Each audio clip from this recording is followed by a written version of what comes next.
Quack, quack, quack, quack, quack, quack, quack, quack, quack, quack, quack, quack, quack, quack, quack, quack. No!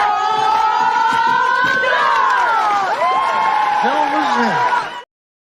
Until it gets copyrighted, that is the intro. Let's just leave it at that. Welcome in, everyone, to the Oregon Live Show right here on the Oregon Channel, the voice of college football. How are you doing, Spaz? I'm good. It's game week. We got a game this week. We do. We've got a bunch of stuff to go over, and it felt like a long off season. It always does, but it felt like a short off season. But now it's finally game week. It's finally that time. It's finally the season. The off season did seem a little bit. It did seem shorter, but I just think that's just because we had a lot of movement in the There was more off-season news. There this was a lot week. more news. There was less dead time, I think. Yeah, there was constantly stuff happening, reports, signings, transfers, recruitments, and it's still going.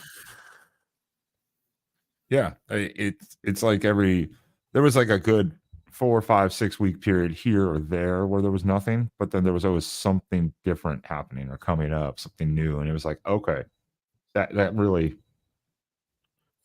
helped the off season go by quite a bit faster. Yes.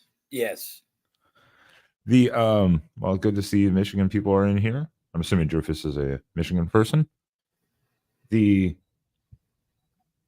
What do you want to start? Obviously, I told you I didn't get to talk about it. You just watched it, you said. No, I haven't watched it yet. You have not watched it. I have not watched the new Out West yet. Yeah, the episode 4, Depth, hosted by Tyra Burrell, dropped. That's it. It dropped, and I was like, I'm cooking. Not available to watch right now. Yeah, they drop it at a bad time. Seemed like a weird time, but then again, too, o'clock. I was probably late seeing it too. Oh, was it? Yeah, What do you think, Brian? Brian just said he watched it. Oh yeah. Was it as good as the first 3? I would say it probably was. The first 2 were really good. The third one was it was all right. But I like what we're doing. I love the fact that they keep dropping these little things every week. It's a great way to engage the fan base, get people chomping at the bit. I mean, this is the first time in at least 9 years, maybe longer, technically speaking, Saturday's game is a sellout.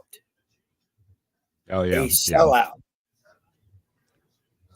And it's going to be green and yellow stripe, right? Yes, green and yellow stripe this week.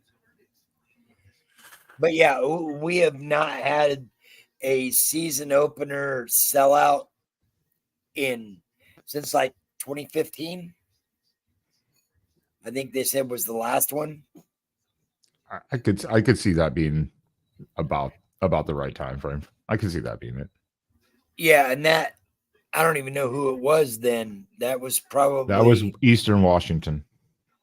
Eastern Washington, and it was a sellout. Wow. No, that was because we have Vernon Adams. Maybe that was why.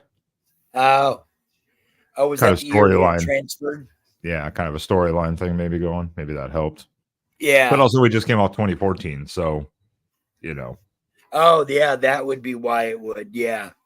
Came off that natty loss to Ezekiel Elliott, who's still running. Shut up. Shut up. Thinking of really quickly too, because we just said the green stripe. I had to pull out some of the heavily worn classics.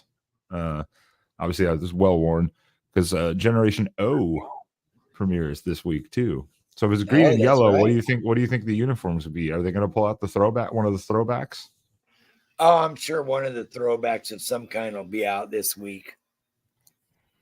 I look for the switchbacks, probably the green and yellow switchbacks, Yeah, that's what I'm gonna guess if they're gonna do green because and it's yellow a stripe. stripe out game, so I could see the green and yellow switchbacks Yeah.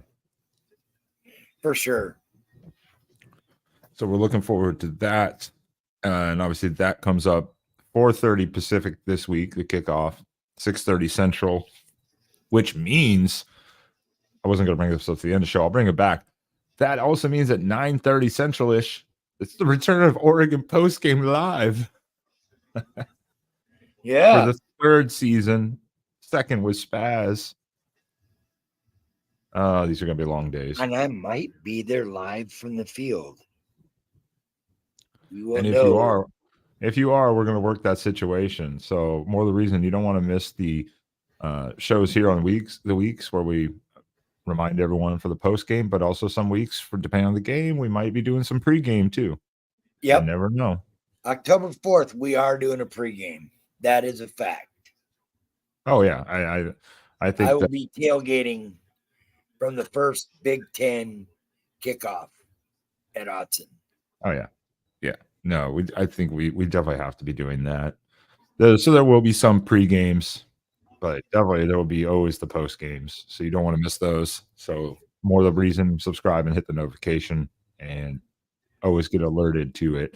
And I was going to say that's why this year we do have a new logo. So let's just go ahead and show people here if I can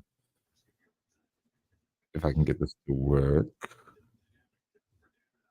Oh, I can. Haha, it is going to work. Awesome. I've never done it this way before. It's because I already have something up ready to present, so I can't do it. Never mind. It's not going to work. We have a new logo, so just watch out. I don't want to screw up the other one, so I don't want to. I'll pull it up later once we're done with this. I'll pull it up. Just remind me. But yeah, the Oregon post game returns. It was going to be fun. Again, long days. Not that many late nights though this season, so that's always nice. A few. So far, only one, and that's Boise State next week. Yeah, I was like, there's going to be a couple, but not like before. Not like before. I think we might even get a couple 12:30, 1 o'clock Pacific games kicking off. I think so. Might get a big noon in there somewhere. Michigan could definitely be a big noon kickoff. I could see Michigan being a big noon kickoff. Yeah. I could definitely see that. I mean, that would make sense. We're at Michigan, so why not? We're at Michigan. I could see it being a big noon kickoff. So, as we're getting into the game talk here against the mighty Idaho Vandals, Dan Lanning had his week press conference ahead of the game. Had a lot of different information. Anything that really stuck out? It wasn't that long of a press conference, to be honest. It was pretty short and brief. Yeah, it was 6 minutes, 7 minutes. Yeah, it was. I literally like the whole thing was 10-minute clip total. That was it. Pretty brief. Talked a little bit about their return game. They got a very good return game on kickoffs. Idaho, because their returner, the returner they have now transferred from Weaver State, and he had 4 or 5 kick return touchdowns last season. So correct, and their quarterback is different. He had some really good games, they said, last year. They'll be competitive. But, yeah, we're a 42.5-point favorite. So, yeah, and I'm not surprised by that. There's really generally no lines unless you go on betting sites for them, because they don't really generally post lines against FCS teams, generally like through ESPN or anything like that. But, I mean, it's like you're not losing this game. I mean, no offense to Idaho. And we'll get into them a little bit here too. Is there was Dan Lanning touched upon, because some people asked, like, what's the preparation like with the quarterbacks? Because we know it's Dylan Gabriel. We already know that. That's not a shock. He gave high praise for Moore and Moga. for backing, his backups, because they're like, well, what happens? What's the backup thing like? And he, was like, nah, we're good. Moga has been getting a lot of praise this offseason since that spring game. I've seen a lot of good things said about him.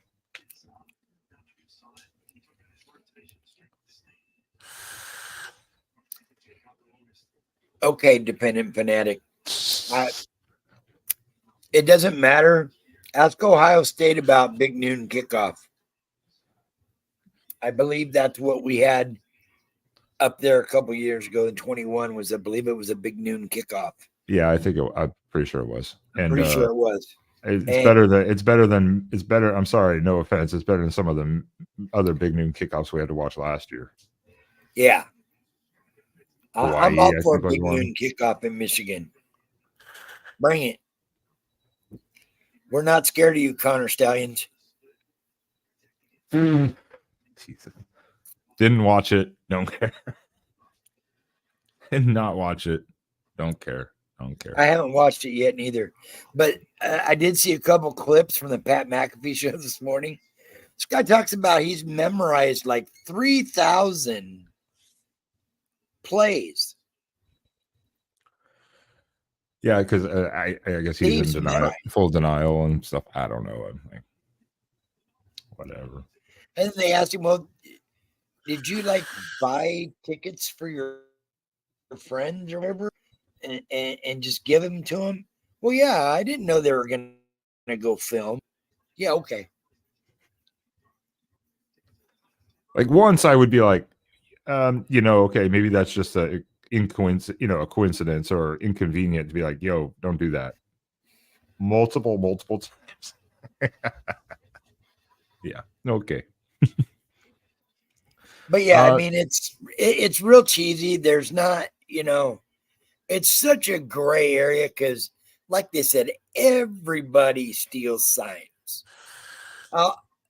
Pro football, college football, they're stealing signs all the time because that's what you're watching.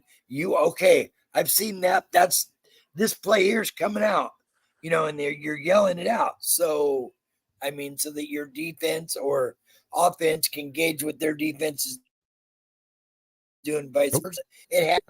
It's happened forever. I thought it was about to lose Spaz there for a second. He like froze. I was like, uh-oh. No, don't leave. Well, I mean, again, it's just like something like when someone hikes the ball, a play starts on the field, and all of a sudden you hear one sideline yell, "Screen!" Because they know what they're seeing exactly. They didn't maybe see it initially, but as soon as it starts, they're like, "Screen!" They try to yell. Not going to help the defense on the field necessarily in that moment. It's a little too late to react, but which is another thing this season. A big deal out of this. Well, which is another big thing this year is now, in-ear play calling up to the 15-second mark on the play clock. That's going to be weird because most teams teams aren't used to that. So that's going to be kind of different. It's going to be weird. Yeah. So it's going to be interesting to see how that all works out. On sign stealing. Well, that's kind of like, I guess, the final push. That was the idea. Like the final push to go, yeah, let's do this. Screw it. Then we can eliminate a lot of this issue, potentially. Yeah, exactly. Dan Lanning also ahead of the Idaho game. I'm just going to change the ticker. Noted some unavailables. Jaleel Florence and I'm going to butcher this. That's why he even just said Dave. But Dave, is it Lily? Lily Lily, the left guard. They are unavailable, and Gary Bryant might be available, but it was questionable. Yeah, I think you'll see Gary a little, maybe for a couple of drives, just to see how he's moving. The other major is Terrence Ferguson is playing with a club on his right hand. Oh God. That's Yeah. a little concerning for a couple of weeks, probably. Yeah, the injury bug has been all of a sudden kind of rearing its ugly head in the final couple weeks of practice. But I think what that tells you also is that I think that tells you that they're really, hitting it. They're in it. They're chomping at the bit. I think that's fair because sometimes there's always going to be a couple dings here and there, especially O linemen are going to get nicked up a little bit during practices, the final scrimmages. I'm not worried about, like, sometimes when that happens, you worry about the conditioning, the strength and conditioning. I'm not concerned with that in the third season with Oregon now. I'm not concerned about the strength and conditioning part of it. So I think it's more they're actually just going at it a lot more, which is good and bad because then you get dinged up too. So you kind of got to take it just how it is. I mean, and that's kind of the weird thing. I was looking at the depth chart. I'm going to pull up here the projected depth chart, and it was from like 7 days ago. I think we're all pretty comfortable on the depth chart, so that's why Gary Bryant doesn't play or Jaleel Forrest. I'm not concerned in this game. Let him rest. Let him rest. Even if Ferguson doesn't, let him rest. I was kind of surprised. I kept seeing some sites obviously had Ferguson up as the main tight end, and then the backup though they had Sadiq over Herbert, and the other ones had Herbert and then Sadiq, and I was like, they're just kind of flip flopping. I think Kenyon Sadiq's going to take a big jump this year. Oh, I think he's going to. So we can do that too. This was relatively recent. And I think from what I looked at, I think this seems pretty relatively accurate. At least I don't have any huge issues with it. You're not going to see a lot of Pelham and Gresham or McLennan or much of Justice Lowe. You're going to see a lot of Jurian Dickey, Kyler Casper, Tez, Gary, Stewart, and Holden, pretty much. Yeah. I was like, yeah, you're not going to see a bunch of the freshman guys, especially not unless it's total garbage time. You're not going to see them a ton. They might have a package here or there, like Sadiq did last year, kind of like have a thing, but I don't think you're gonna see them a ton. So outside of, because this one has Ferguson, then Herbert, and I would say it's like 1A, 1B, because Sadiq has packages. Yeah. The sweeps and stuff. So I think Kenyon's is more, I think he'll be your more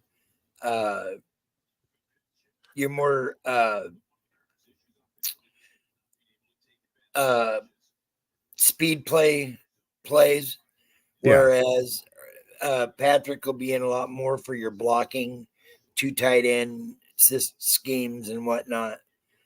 Exactly. That's why I kind of see them as like a 2A, 2B, kind of depending on the situation or the package. Yeah. So when I saw them flip flop though on a couple of the sites, I was like, I mean, I'm not surprised. Hearing a lot about Jay Harris, how phenomenal of a fall camp he's had. Noah looks great. Probably not going to see a lot of Noah and Jordan the first couple of games, maybe for the first quarter and a half. And then you're going to see a lot of Jaden Lamar, Jay Harris, and others at the running back position. First couple 3 games. Noah, they definitely want to get him in game conditioning and getting back out there, getting some hits and getting back into the groove. Get him warmed up, kind of. Yeah, as we get into Big Ten play, you'll start seeing that Jordan James, Noah Whittington 1-2 punch.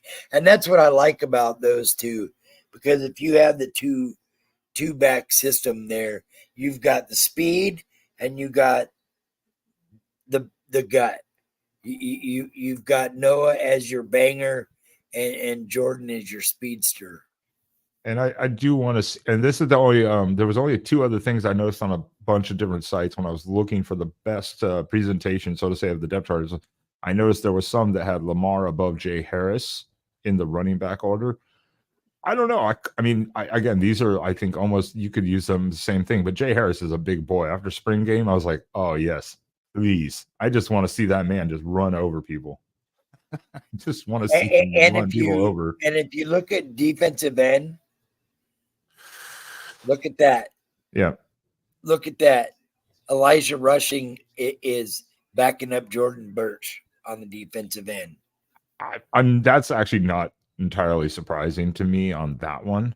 I think the only other one that surprised me offensively that I saw was actually a lot of sites had projected Moga over Novosad. Because again, Moga he looked really good in the spring game, and he's been getting a lot of high praise in this offseason. Yeah. A lot of people projected Moga to be over Novosad. I mean, I'm not going to argue with it. I have no problem with it. Hopefully we don't ever have to get to that level, but and the one thing that a lot of people from the Big Ten talk about is, well, how's Oregon going to compare in size? If you look at our defensive end, defensive tackles, and our D-line guys, they're much bigger than they have been in years past. Oh, yes. I mean, much bigger. Oh, yeah. And I mean, Defending Fanatic here, he speaks a good thing. It's like, hey, we've openly said Ohio State, Michigan, and Wisconsin are our three, like, and then there's those couple potential slip-up trap games, maybe where they're short week or against a team that maybe you overlook or whatever, like on Illinois and a Purdue, kind of thing. But definitely Michigan in Ann Arbor is one of those ones where we know it's going to be tricky. It's going to be a tricky spot for them. What's that called? Statue of Liberty? Yeah. Yes. I really hope they pull that out at least once for a touchdown. That'd be so awesome. I think I would fall over. I'd fall out of my chair. I would just be like, Will Stein is a monster. Yes. But yeah, the defensive line. I mean, last year, I think all we had to hear was one, you saw the improvement defensively last year. We knew that was hugely improved. And then you heard one of our favorite people of all time, Nick Aliotti, say that this was the biggest team defensively he'd ever seen in Oregon. And Nick Aliotti had been there 2+ decades. Nick Aliotti years here in so he knew exactly what he was talking about. And so when he said that this was the biggest team he'd ever seen, and he had some good defenses, his defenses were just built differently. They were built for speed rush and coverage, and they had to be on the field a long time because of the offense.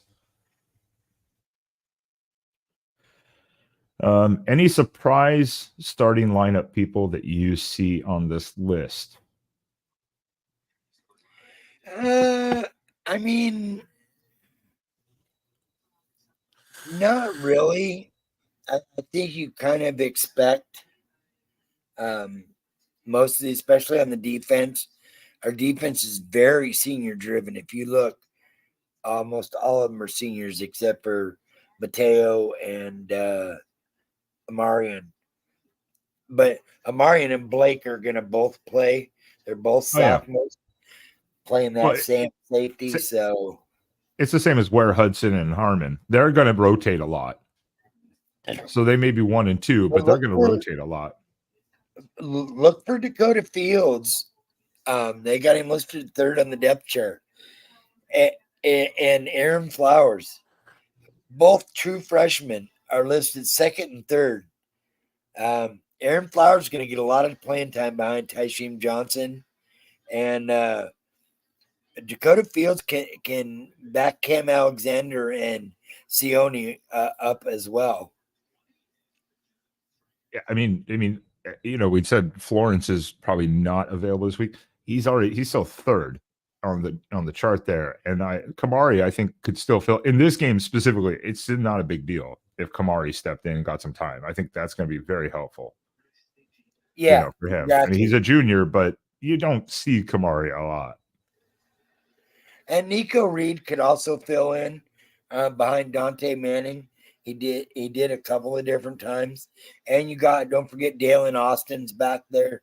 We got That's one thing that this team really has is a lot of depth. I mean, Yeah, look and at Aiden Braylon's fourth on the D tackle list behind Harmon and Claire. You're going to see a lot of Derek Harmon, and that's the nice thing.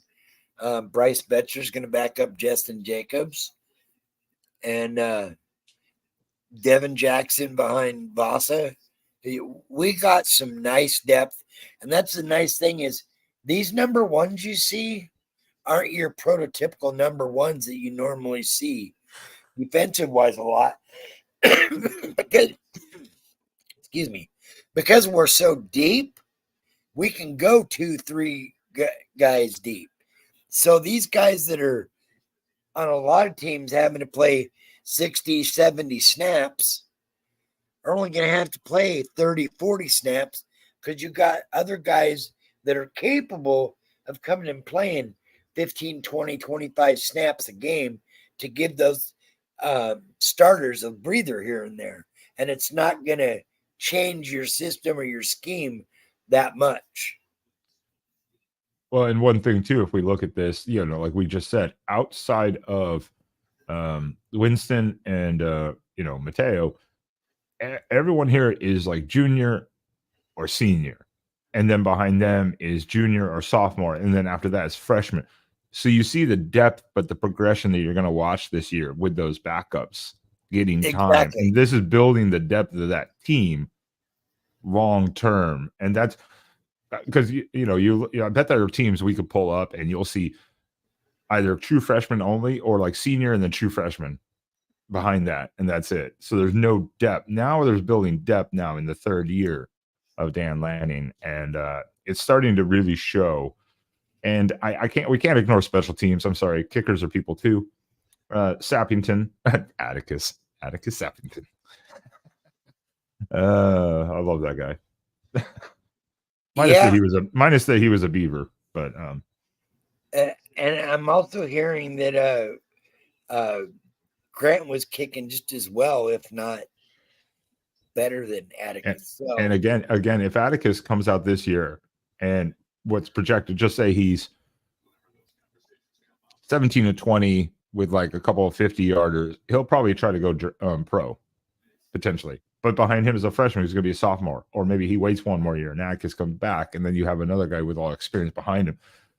Again, potential depth that we don't have, and they're supposed to be pretty good. We'll see. That's the only thing that kind of worries me is down here, the return game. I don't like. I don't like this. I do not like Tez Johnson as the returner. And Gary Bryant, but apparently you're going to see a lot of them on both returns. Well, if they do it, they should do what they used to do with Chip Kelly, where they'd have both like Barner and LaMichael, or DeAnthony and LaMichael, or Barner and Mix. Kind of like who would get it, who wouldn't, so they'd alternate a little bit. But I just don't like seeing Tez doing it potentially solo, because I mean he's your key wide receiver. That doesn't make any sense to me. Why put him at risk? There's some logic there they have, I guess, but I don't know. I don't like it that much. Personally. Be interested to see Evan Stewart returning kicks this year. Yeah, and now if they were going to like alternate them, played him last year. Yeah, if they were going to like alternate them, I would say, okay, I can understand, so they don't get dinged up. I just don't want to see him be like the solo kick returner or punt returner back there, because that just doesn't seem to make sense. But who knows? I'm not a coach. I don't get paid millions of dollars to make these decisions. So. Right. Well, let's get right into the nitty gritty here. We have kicking off again, 4:30 p.m. Pacific time, 6:30 Pacific, or did I say 6:30 Central? Why did I say Pacific? I was thinking PM. 6:30 Central time. We are taking on the mighty Idaho Vandals, who, by the way, yes, they're an FCS team, but by all means, they're in one of the better conferences, the Big Sky. And last year, they were not terribly shabby. I mean, it's not like they were like a terrible team last year. No, they had a very good year last year. They're solidly coached. They really they're coming off a 9-4 season last year, so they're not just a general pushover. The thing that kills them though is that they got week 3. They got killed in the transfer portal. Yeah, the FBS came and absolutely raided that team.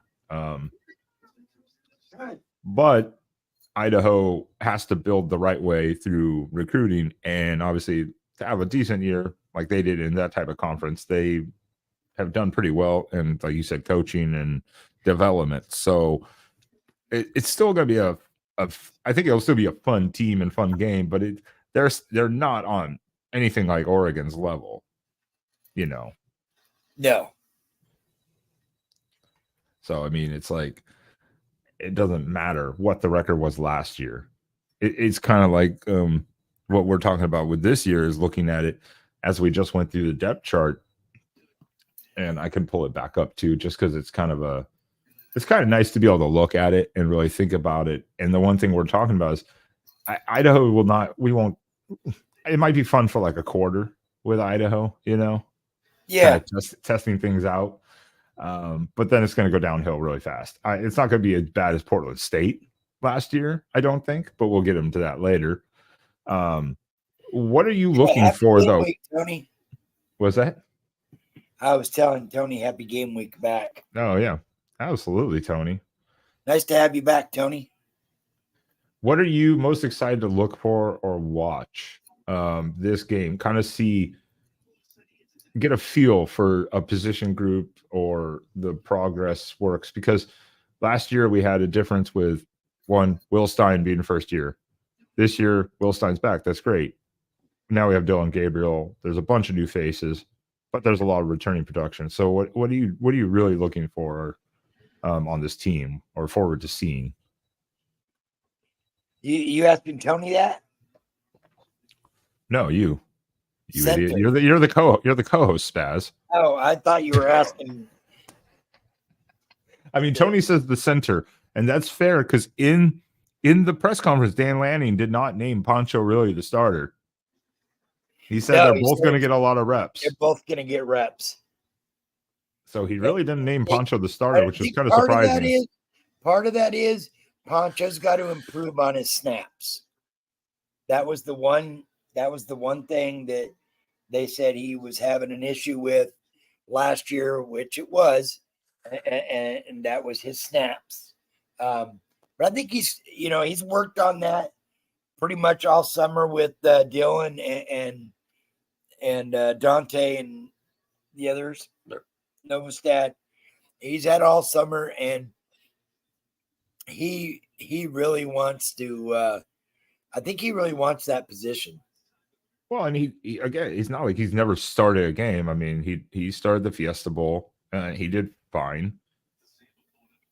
I mean, we've seen some of our better centers have wild snaps before too, and exchanges and stuff like that. We've seen that, so it's not abnormal.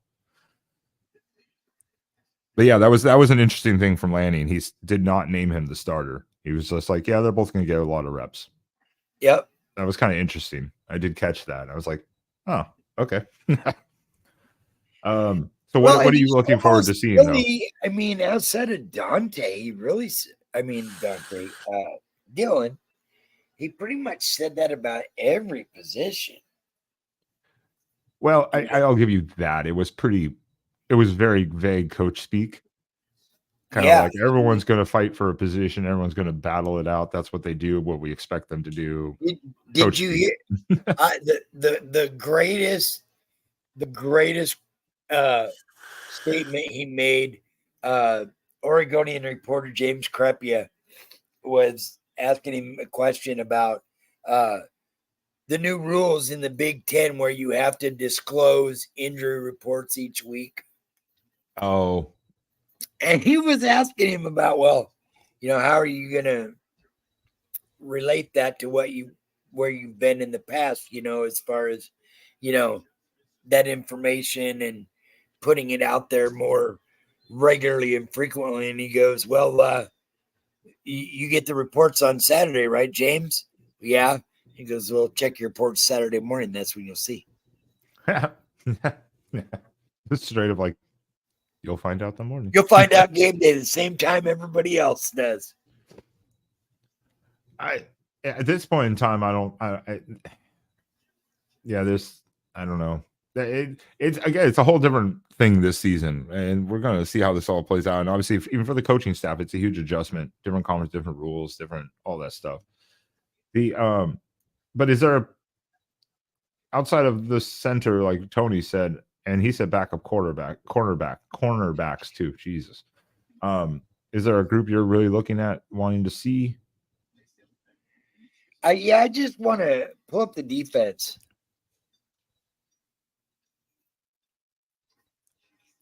There we go. Yeah, I think I think one of the bigger positions that's going to be watching is a nose tackle behind Caldwell. Because you've got 3 true freshmen and a sophomore, and none of which really had much game experience. But Caldwell's the experienced nose tackle, comes over from, I believe that's the guy from Houston, correct? I believe so. If I'm remembering the name correctly, he's the transfer from Houston, and he's like 300 pounds. So he, I don't think you're going to have much to worry about that. At defensive tackle, you got Keon Ware and Derek Harmon, and Mikhail Gardner is a highly touted freshman, and then you got Aiden Breland. You just have so much depth, because these are like Breland's a 4-star, Braden Platt's a 4-star, Dakota Fields is a 5-star, Aaron Flowers is a 5-star, Roderick Pleasant's a 4-star, Iffy's a 4-star. I mean, Iffy's 5th on cornerbacks behind Kevin Alexander and Sione. You're going to have that. There's just so much. And I really hope Jaleel Flowers is there more. Dante Manning behind Muhammad makes me a little nervous. But they said that Dante's had a great fall camp. But he just hasn't. Dante Manning hasn't panned out like we had hoped. No, he's had extreme flashes here and there. He's had moments, but yeah, he's not consistent. Terrible lapses as well. That's the same as Florence. You could argue the same thing with Florence. Yeah. And Dalen Austin, how's he gonna come back from all the mess that happened in the spring with him? Is he gonna have? Hopefully, that's behind him now, and he can just focus on football. Obviously, it's a tragic situation that happened, but he seems focused. I saw a couple plays from practice where he was just like knocking balls away, and he's going to be there. And Nico Reed's just a great backup for Johnson, nickel position. We're deep in the nickel, so yeah, exactly, Tony, very well. He tends to play the player and doesn't watch the ball as much. That is one of his. Yeah, that's definitely one of his. Or he freaks out. Yeah, he panics last second and gets like a penalty. That's always tended to be his thing. Not that he got burnt or anything a lot. He did, but not all the time. Usually, just kind of panicked last second, and he didn't need to. But offensively, we're so deep at every position. We're deep all the way around. It's just, I don't think I've ever seen this solid of a depth chart. Well, and people are noting that. I I think I have to, it's one of those things like people have to address it, but is it really going to make an impact? And we talked about that during the offseason was the switch from like a Bo Nix or most of your other quarterbacks to a Dylan Gabriel who is left-handed. It's not just as simple as flipping the play around to fit that. Now you have to adjust for different angles of the field, sidelines, running game, blocking a little bit. Yeah, there is a big adjustment. Now Stein's had the full offseason with him to do that. So I don't think it'll be that much of an issue. But I mean, it is a big shift, Yeah, but we're definitely in probably the best depth that Oregon has had, at least in my time of watching Oregon football. Oh no, I mean, behind Tez Johnson, you have Bryant. Now I don't know much about wrestler, but we'll see if we see him a lot. You've got Stewart coming over. Behind him, you have a 5-star Dickey. Holden. Behind him, you have another 4 or 5-star Casper. Then you have a 4-star McClellan. And then you have the wide receiver room itself is absolutely stupid. Low. And then you have James and Whittington, who are known. We know what they can do, and we saw what Harris can do. And I'm excited about Lamar. So the running back room. Don't forget Dewan Riggs back there. True freshman. He is not going to see a lot of playing time, I don't think. No, he's not. He will. He will probably the first couple of games. You'll see what he's looked like. But after that, Riggs is probably going to get redshirted. Oh, I would have to say yes. Lamar redshirted last year, correct? Or did he? No, he's not a redshirt. He's not he's not. He actually did not redshirt last year. I thought he did. No. Oh, he did not. No, by this anyway. So Riggs will probably definitely redshirt if you have 4 people in front of him. I unless they have to pull him out of that red shirt is like emergency situation. Yeah. I'm sorry, Jay Harris is going to bully people. Oh, I think that's my most exciting thing. I just want to see him start running over people. I don't know why that makes me so happy. He's like LeGarrette Blount all over again. As long as he doesn't sucker punch people on the field, especially Boise State. Don't do it. Don't do it. Don't do it. Yeah, Sadiq should have a good year. Tell him definitely in the next couple of years. Not this year necessarily, obviously. Sadiq this year could have a little bit of a breakout, though. I don't think you'll see a lot out of Pelham this year just because. Or even McClellan. McClellan, you'll see a little bit. But I think Sadiq's the one who's going to have the breakout year this year. Yeah. Ooh. What is defense? Ooh. I don't know. That's a good question. Because since he got to Oregon, I think everyone could agree. Since Dan Lanning got to Oregon, he's actually been much more offensively inclined. And now that's because of his OCs. Right. But he's still wanting to work on the defense. Build his defense. Yeah, now he's finally going to get that, I think, that defense that he really wants. Because first year to last year was a huge improvement. I mean, dramatically, like we talked about. We said that's the one thing we want to see.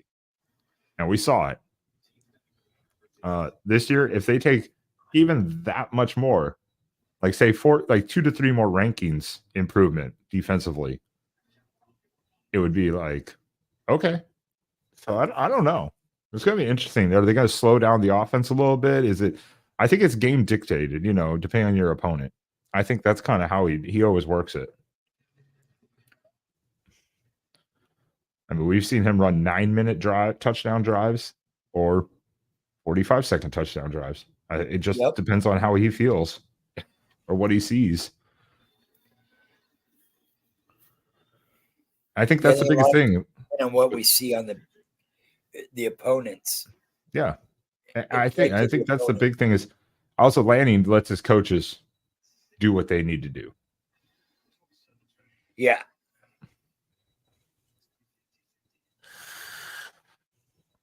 That's a good point too, Tony.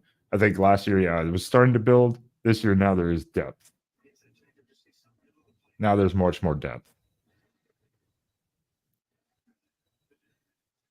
Because last year, as soon as Jackson went down and stuff, and we had to put Manning or Florence back in, we were like, crap. And they held up okay for the most part, but yeah, they got burnt a couple times. And it was like, yep, that's the second difference. Washington game. Yeah. Really not having the depth.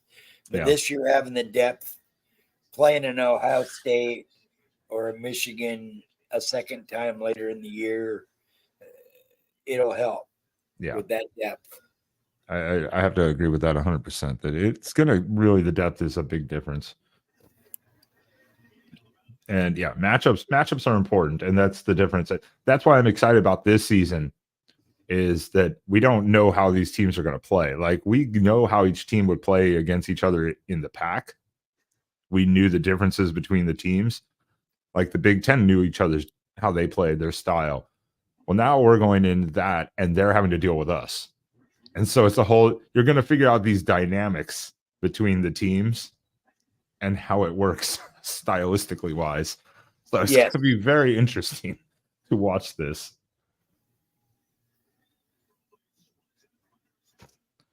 Yeah. UW just had they just had that team, man. I'm telling you, it was just that team, You can't deny it. It was just they had that team. Just how it was last year.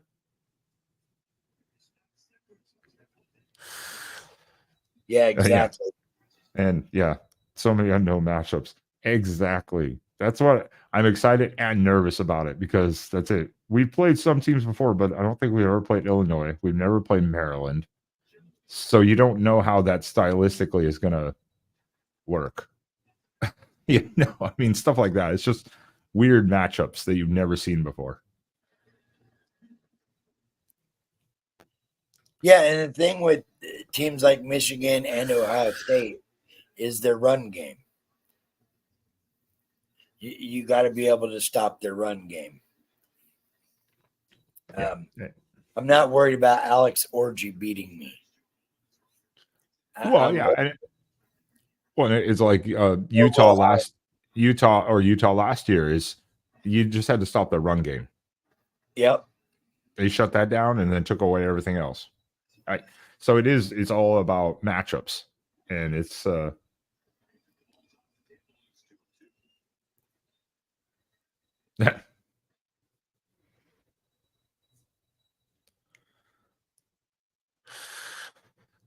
yeah. Well, Washington had Oregon shot themselves in the foot in the championship game, and then really should have pulled it out in the regular season, but didn't happen. I mean, it's just that's how it happens. That's why you play the game, right? I mean, yes. I've been saying this too, Tony. I want to see Jay Harris just start trucking people. He's a big dude, and he's quick. Yeah, for his size. That's why I said he's basically like a LeGarrette Blount. Yes. And LeGarrette was pretty quick in college. He was pretty fast. He wasn't the fastest, obviously, but he had good speed.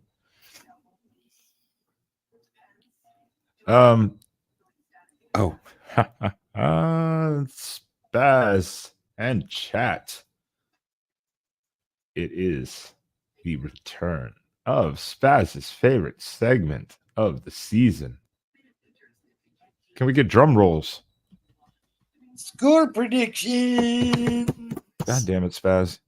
Score predictions. Because last year, Derek won. I think I came in third. Did I come in third or fourth? I think you came in third. And I lost how many games by literally like 1 to 2 points each? Yeah. Because they decided not to kick an extra field goal or something, or allowed a field goal. And I was like, kill me. Score predictions. it is that time of year where we rank it up just for pride, and that is about all. So in the chat, please, if you would, Idaho Vandals, the mighty Idaho Vandals at Oregon this weekend. Give us your score prediction in the chat. And Spaz, I have like last season, my trusty notepad where I'll keep all the scores per week. What can I get a score prediction from you for this game? I will let you do the honors. I'm going to go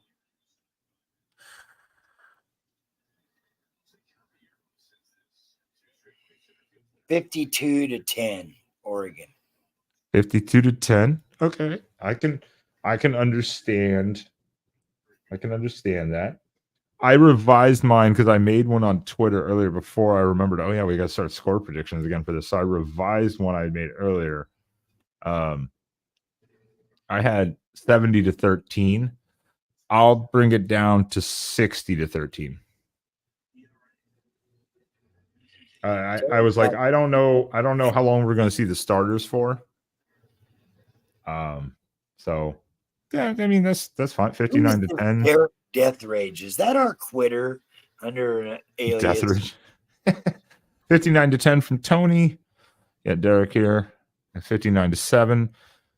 We're all relatively in the same area. You're 52-10. I'm 60-13. 59-10. 59-7. Like Idaho's going to put up some points. I think it'll be more like, it'll be more of a.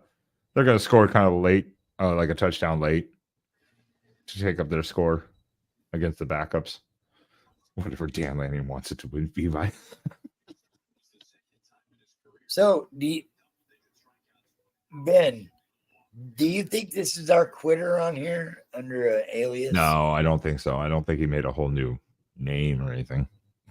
That's not Derek. That's not the Derek from here. If it was, he would be trolling us and saying Idaho is going to win 59-7. Yeah. He'd probably be trolling us. 52-0 shutout. I could see a 52-0 shutout, but I think Idaho will score some points. 57-3. I could see that too. It's hard to gauge, especially opening week. It's hard to gauge because when do you think the starters will be out, Spaz? Do you think like last year they took the starters out first drive of the third quarter? I think so, yeah. They left them in for one more drive and then they took them out. I think at halftime they're going to be done.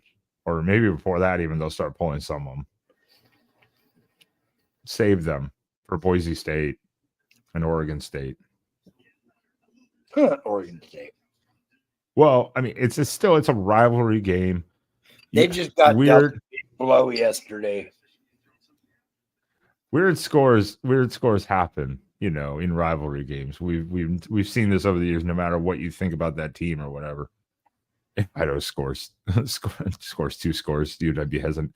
Yeah, but that'll be against at the end. Like I'm talking like late fourth quarter against like our third, fourth strings. Our starters will all be gone by then when they score those types of points. It'll be kind of like the Chip Kelly days where they pull out all the starters. They're just rotating a bunch of the backups all the way through the game to get them reps, and the team scores like 10 points or whatever. Yeah, it's like nothing to being like whatever. 59-13 or something. Yeah, it's one of those situations. I mean, and it's Idaho. I don't think they're going to score that much. I think they will score a touchdown or a couple field goals. I mean, whatever. Yeah, exactly, Nick. That's the point. So that's when they're really going to score. I could see a field goal maybe against the first string, like somewhere in the second quarter.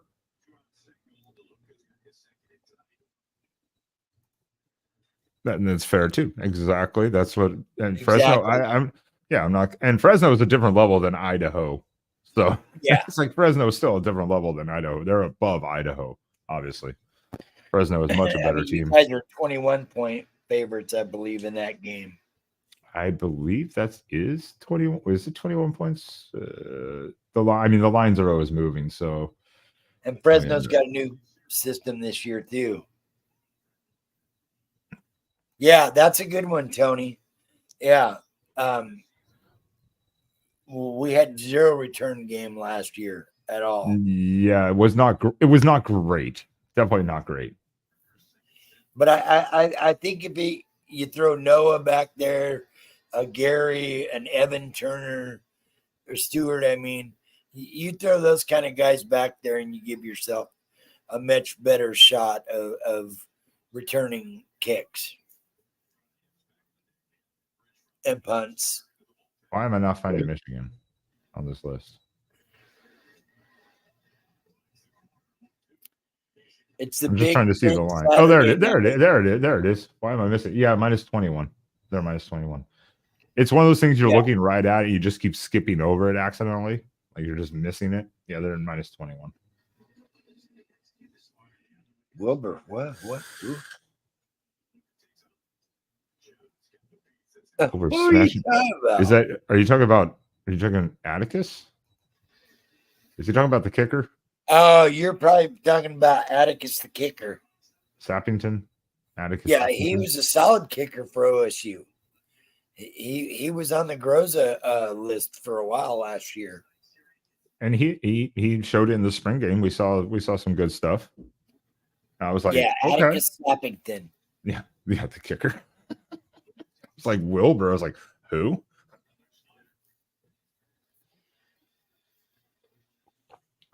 I mean, again, Lewis had his time. He was good. He was decent. He got broken somewhere in that season during the Washington game. He got broken, and just it went downhill from there.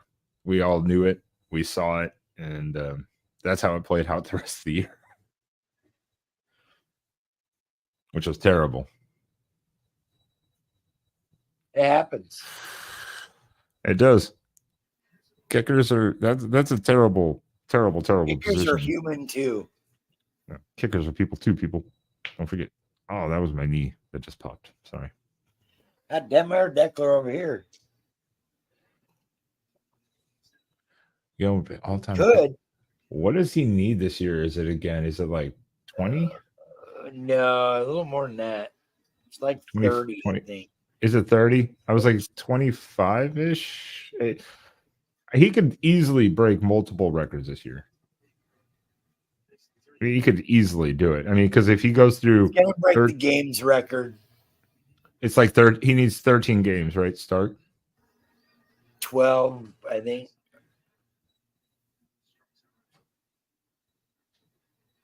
Oh, hold on.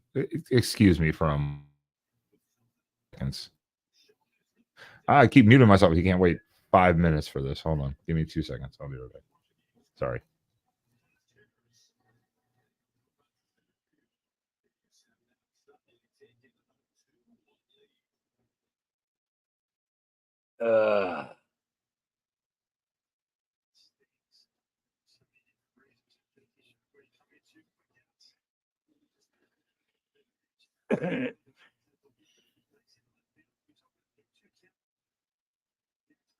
Yeah. I got Jake Moody in my fantasy, one of my fantasy teams this year. Fanatics, so hopefully he doesn't let me down.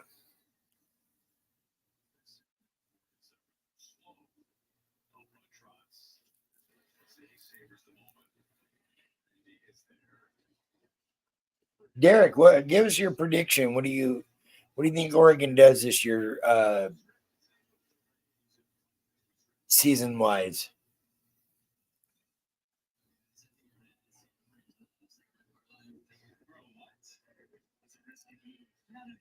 Tony, what's your season prediction as well? Not much, Tim. Welcome over. We're just something came up. Ben had to run for a minute, so I'm just kind of doing predictions on the season. What do you think USC does this year, Tim? How are you guys going to do in this first year of the Big Ten?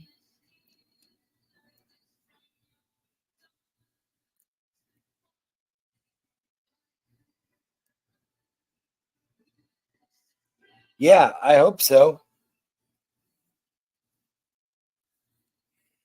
Tony, that's a good question. I mean, it's possible that Will Stein could be, but I don't know, man. I feel like he wants to stay for a couple of years. Ooh. You really think 7-2, Tim? Sorry about that. So that's you're saying that you guys could be in the title picture mix? Well, I mean, you think all about if you what think happened if Sunday yeah night. if you think about it in conference, I'm looking at their schedule. LSU doesn't count. They have they have at Michigan, Wisconsin, at Minnesota, Penn State. They have to go to Maryland. Then they host Rutgers, at Washington, home Nebraska, at UCLA. I mean that's pretty tough. So I don't know what he's considering the losses as. That's not nice. What are your That's two not nice. losses? Penn State and who else? Yeah, I was like, that's not a nice schedule. I will say that. That's not nice. Jesus, fanatic, you got them going 8-1. Come on. I'm more on board. I'm more on board with Tim at 7-2 in the conference. Yeah, maybe. I'm more on board with that That put them what, 8-3, 8-4. Yeah, I was like Michigan, but Penn State. Hell, throw in the at Maryland. That's a weird one. Yeah, that Maryland one's going to be a trappy at game. Maryland. Yeah, and then Rutgers defensively, even Nebraska defensively. I mean, those are some weird games. I just hope Texas A&M beats the shit out of Notre Dame next week so that I don't have to listen. But I don't even know if I want that to happen. That's so hard because both those fan bases have been driving me nuts all summer long. So I really want them to beat the crap out of each other and nobody win. So they can both go away. Yeah. We're going to find out real quick. I mean, we already lost the Florida State people, thank God. Yeah. And they might Boston College is not a good team, but Boston College gave them fits last year. And Florida State has been eliminated from the postseason. No, they haven't been eliminated. They have not been eliminated by a long shot, but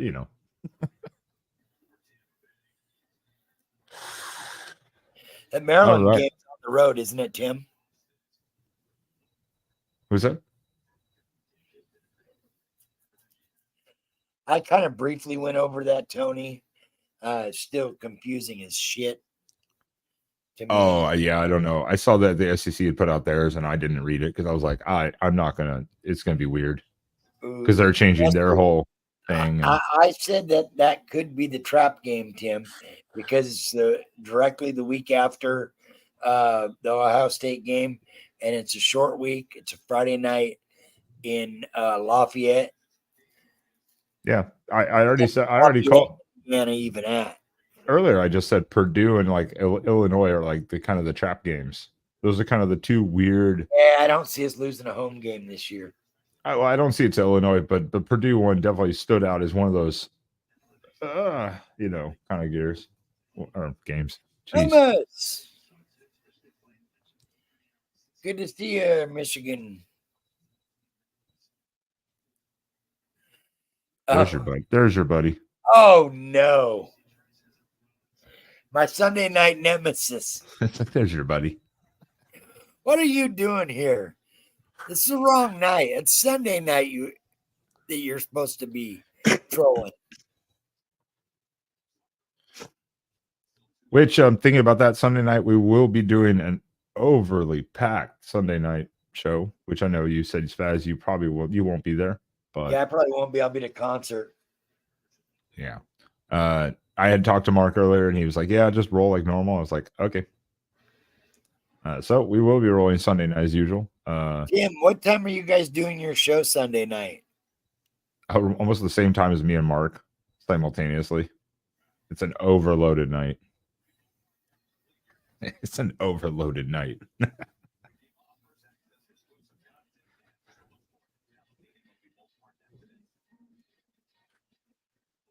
Well, anyways, Spaz, Yeah. well, undefeated is possible. I think that we're going to slip once. I do. I'm not going to Oh, sit here and boast myself on that. I do see a loss somewhere.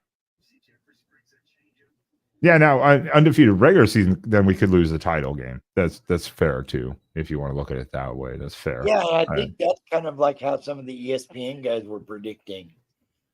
Some of them predicted like Ohio State to win the conference, but to lose in the postseason, and Oregon to win it all. Yeah, there's it's gonna be tough. I don't see going right into the Big Ten and being undefeated. I don't see it. Again, like you say, you never know. This is why you play the games. Could it happen? Something flip your way the right way, like a trick play or a turnover that shouldn't have happened, but you are the beneficiary of it. You don't know how that's going to work. But thinking of that, now that we're off that, let me. Where is it? There it is. Because as we talked about this, I found this so funny because, like I said, we've never had this type of promotion for our team. Yeah. What the hell is that? I don't understand. We're either going to or we're jinxed. One or the other. Or we're cursed now. That was just funny. I didn't even watch game day. I just kind of popped in and was like, and I saw that come up. I was like, what? Yeah, I always watch game day, at least usually the last half hour or so, because I like watching the score predictions and whatnot. But I did not expect them to do one of these. And when they did, I was just like, huh? Yeah, that's the only time really I watch game day is kind of like if I'm up early enough, I'll watch the first little few minutes and then I'll come back just for the score predictions, just to see what they pick. And that's about. Other than that, I really don't watch it. I do prefer Big Noon, to be honest. I finally have CBS Sports Network back, so I can finally watch the CBS guys now.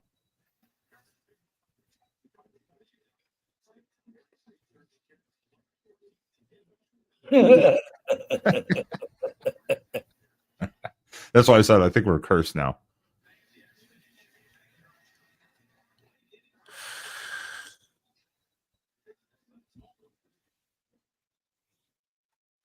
Spaz, any final thoughts on Idaho? The mighty Idaho Vandals. Mighty Vandals. No, I just hope they, they get some reps and get some playing time for their kids and don't get any major injuries going forward. And Oregon just has a nice, healthy Saturday afternoon romp in the O. That's exactly where I'm at. I just don't want injuries. Get the starters out as soon as you can. Let them do what they do. Again, like I said, I want to see the receiver room. I want to see Dylan Gabriel actually do what he needs to do. Because again, the transition from right to left-handed, there's still some kinks that need to get worked out in the system, in regards to that. But they've had the entire offseason before spring to do that too. So I think it'll be fine. I don't know. I'm just no injuries. Get out of there. Then move on with worry about Boise State. Yep. So that's pretty much it for me. Yeah, I agree 100%. So once again, everyone, thank you very much for coming in here to the Oregon Ducks Live. Join us every Tuesday or Wednesdays, depending on what day we're available, what works best. So hit that notification bell and subscribe. Tuesdays, 1 and 9:30 p.m. right here on the Oregon channel of the Voice of College Football. And don't forget, again, it returns this Saturday. The Oregon Post Game Live. So once again, be checking it out for our updates and analysis of the game and what we saw and what we thought and what our takeaways were. As then the following week on Tuesday, we'll preview the next week. So once again, everyone in the chat, we appreciate you guys being here. And hopefully you all have a great rest of your week in preparation for your team kicking off too, if you haven't played already. So have a great night, everyone. Spaz, I'll see you on the other side as in the backstage. Ooh.